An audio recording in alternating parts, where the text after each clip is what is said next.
Hi everyone, my name is Leanne and today I am bringing you my might be read pile for the Irish Readathon 2022.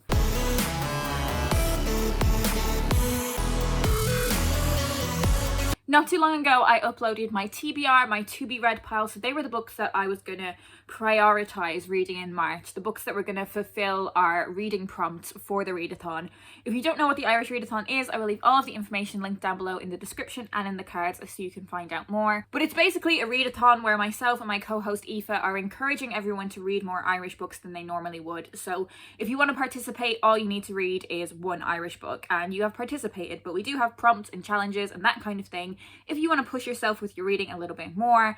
And I will be reading solely Irish books in the month of March. The ones that I spoke about in my TBR video are the ones that I definitely want to prioritise, definitely want to get to, but I also have a pile here of books that I might get to should I get the opportunity.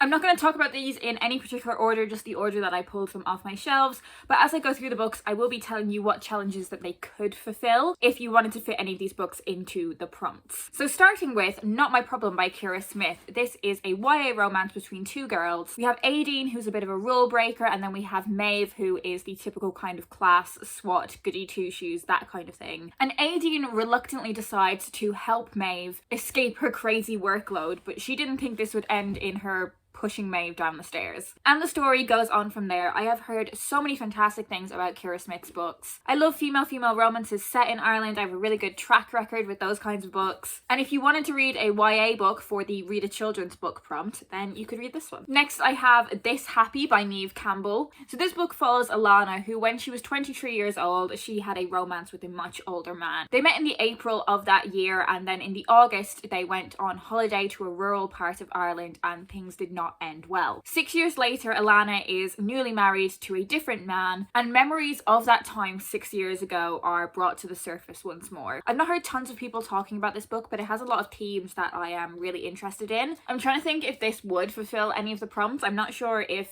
Aoife has read this one. As I've started to go through these books, I'm actually not sure how many of them end up fitting into the prompts. Maybe that's why I didn't end up picking them as my main TBR. Next on the list is Last Ones Left Alive by Sarah Davis Goth. This is, I think, basically like a zombie apocalypse novel, but slightly literary and set on an island on the west coast of Ireland. It looks like it's going to be a really pacey read and kind of unlike anything that I've read before, so maybe this is one that I'm bumping up my priorities list. Next I have two books from the Queen of Ireland herself, Marion Keys. So I have Last Chance Saloon, which is about three young people who have been best friends since they were teenagers and they now all live in London. They're in their 30s, they've been living in London for 10 years, but each of their lives aren't exactly where they would have pictured their lives being. I think I'm really going to enjoy this, as someone at a vaguely similar age, also living in London. And I also have Rachel's Holiday, which is possibly Marion's most well-known book. This book is part of a series that follows different people in the same family, but this is kind of the most famous of those books, and Marion's newest release, Rachel Again, has picked up Rachel's story, and that is just such an amazing publishing campaign. You can't move for seeing that book. It is so impressive what they've done with it. I've only come to Marion Keys' writing in the past couple of years, so of course I want to read this one before I get to the new release, and I also want to read all of the other books about this family. I don't think this is the first book about this family, so let me know down in the comments if you are a huge Marion Keys stan. Do I need to read the book before I read this? Is there even a book before this? Have I made that up? This of course follows Rachel, and the holiday that she experiences in this book is actually a trip to rehab. Rachel is living in New York, living quite a glamorous lifestyle. She has a really hot boyfriend, but one day her sister shows up and Rachel finds herself in rehab. I am really looking forward to one day having all of Marion Keys' books in these editions and just having them all on my shelves.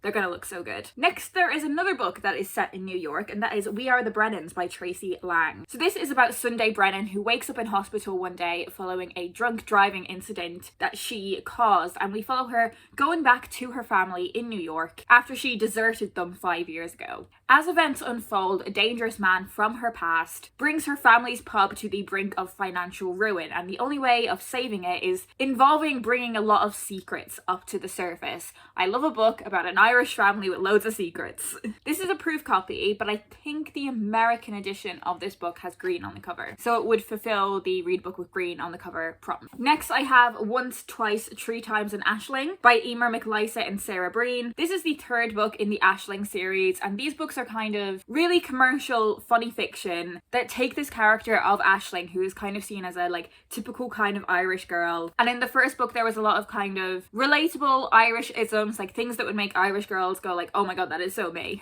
And the books essentially follow Aisling through her life in her late 20s, now approaching her 30s in this book. The series follows her romantic relationships, it follows her friendships, the ups and downs in those, in her family life as well. They're a lot of fun. I really enjoyed the first and the second book. I believe the fourth book is out now, which does have green on the cover. And I think these books are really like perfect Sunday morning, get a cup of tea, snuggle into bed reading material. Next I have Future Popes of Ireland by Dara Martin. So this book begins in 1979 and it follows Bridget Doyle, who is convinced that someone in her family is going to become the first Irish Pope. And when her daughter-in-law dies in childbirth, Granny Doyle is left to take care of the 4 children. 30 years later, it is becoming clear that none of her grandchildren are going to go on to become the first Irish Pope. As I said, I love a book about a messy Irish family. I love a book where there's maybe secrets coming to the surface, messy intergenerational relationships. Like, I'm all about that stuff, and I think there's going to be a lot of that in here. Next I have The Little Red Chair by Edna O'Brien.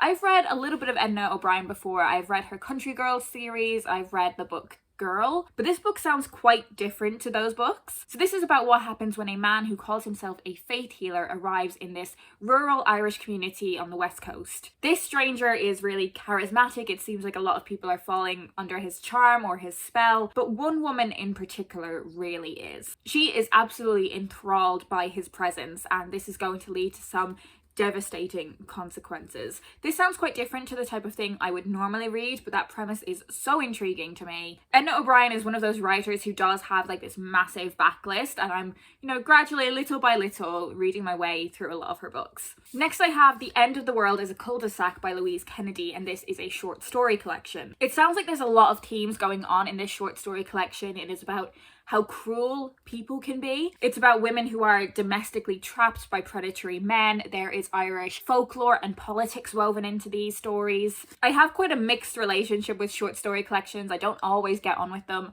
so I'll be intrigued to see how much I enjoy these stories. Next, I have the only non-fiction book on this list, and one of our prompts is to read a non-fiction book, so it would be the perfect fit for that prompt, and that is The Problem with My Normal Penis by Abioma Agola. Something that I think is quite difficult about the Irish Readathon, and it's something that I always do want to acknowledge, is how white Irish literature is. It's something that is gradually changing, and I do have a video where I recommend Irish books by people of colour, and the author of this book is of mixed Nigerian and Irish heritage. It's a book all about sort of black masculinity. It's about the stereotypes and preconceptions he faces as a black man and how those have impacted his life. This is a proof copy. The finished book isn't actually out until the end of March, but hopefully I will have read it by then and I can share my thoughts with you if you would like to get your hands on a copy as well. I do have some books on my Kindle as well that I might get round to reading, including The Tainted, which is set in the 1920s, so it would be the perfect book to fulfill that prompt, which was to read a book that was either set or written in the 1920s. There is also lots of green on that cover, and I know Aoife read this one last year for the Irish Readathon, so it would fulfill either of those prompts as well. I also have Louise O'Neill's upcoming book Idol, which I got from NetGalley. As you know, Louise O'Neill is one of my favourite writers of all time, if not my favourite writer, like absolutely ever. Total auto-read author for me. I have pre-ordered this book, but I don't think I'm going to be able to resist reading my NetGalley copy for much longer, even though it doesn't come out until I think the middle of May. This is about Samantha, who has hordes of young fans who she refers to as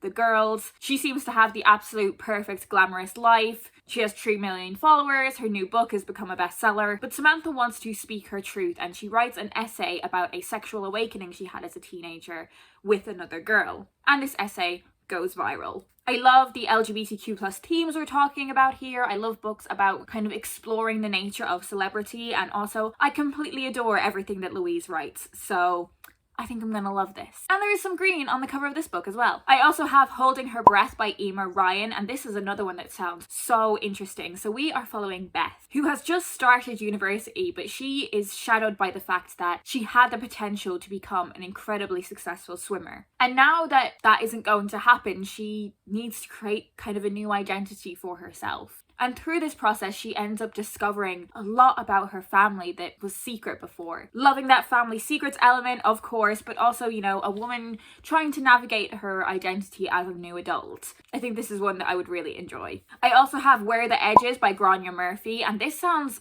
unlike anything that I have ever read before. So this book is set in rural Ireland, and it follows what happens when a road subsides and a bus is in that accident, leaving 5 people trapped. And the book essentially follows that rescue mission. I imagine it's going to be really tense, not knowing who is going to make it out of the bus, the driver grappling with their guilt in this situation, what the emergency services are going through in this situation. It sounds unlike anything I've ever read before. So I have lots of options for my reading in March. As I said, I will definitely be prioritizing the books that were in my TBR video, but hopefully I will get to some of these as well. Do get involved in our Irish Readathon Discord server if you would like to. We're going to be having lots of chats over there. If you are participating in the Readathon, I would love to hear what you're reading. All of the books that I've mentioned will be linked down below in the description as well if you want to find out more about them. If you are looking for any particular recommendations, do feel free to leave a comment down below. And my playlist of videos for the Irish Readathon throughout the years will be linked in the description as well. So there are so many recommendations in those videos. I think this is going to be a really great reading month. I hope you're as excited as I am. But that is all for me today. I hope you're doing well, and I will speak to you